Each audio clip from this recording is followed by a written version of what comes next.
Okay, hello guys. So welcome sa ating Facebook ad series. Today, tuturo ko sa iyo kung paano ba tayo gagawa ng isang Facebook page. So, kailangan natin ng Facebook page kasi nga hindi tayo makapag-run ng ads kung wala tayong Facebook page.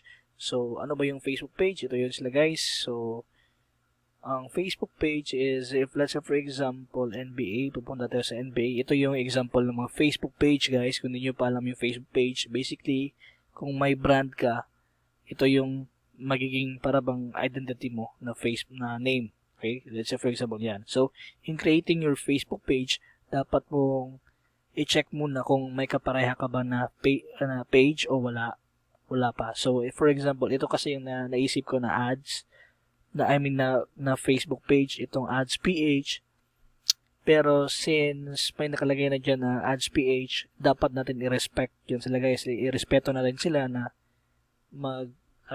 hindi natin pwede kukunin din yan kasi yun nga, taken na yung name natin. So, ang naisip ko na lang is mag-create tayo ng Go Ads PH. For example, ito yung gusto kong gawin na Facebook page. So, wala tayong nakalagay dyan na Go Ads. May nakalagay na Go Ads, pero wala silang Go Ads PH. So, since may Go Ads na rin, hindi natin ilagay dyan. Okay, so ano bang dapat natin gawin?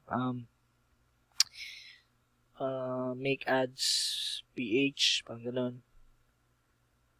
So, okay. Okay, so parang wala naman nakalagay na Go Ads PH. So, make ads PH. So, ang gawin natin is gawa natin siya ng page. So, in order for you to create a page, you need to go here sa parang drop down arrow and then i-click mo lang yung manage pages. And ito yun, obviously, yung mga Facebook page na yung minamanage ko ngayon, guys.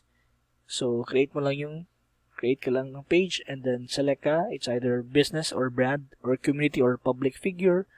And kung feeling mo artista ka na, you can go to public figure.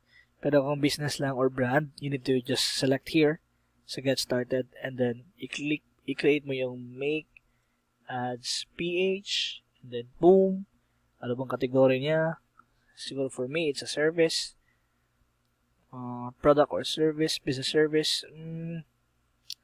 I think this is a parang parang education. Kasi nga, parang tuturo. Okay? So, pwede ko yung gawan dyan. And kayo na rin bahala guys kung ano bang dapat yung gawin dyan. Okay? So, once you're done with that, you can click on continue. And then, just wait for it to load, and then boom, my Facebook page ka na. Okay, so that's how easy it is to make your first na Facebook page. Sa next video natin guys, ituturo ko sa iyo kung paano ba tayo gagawa ng isang profile picture sa page natin.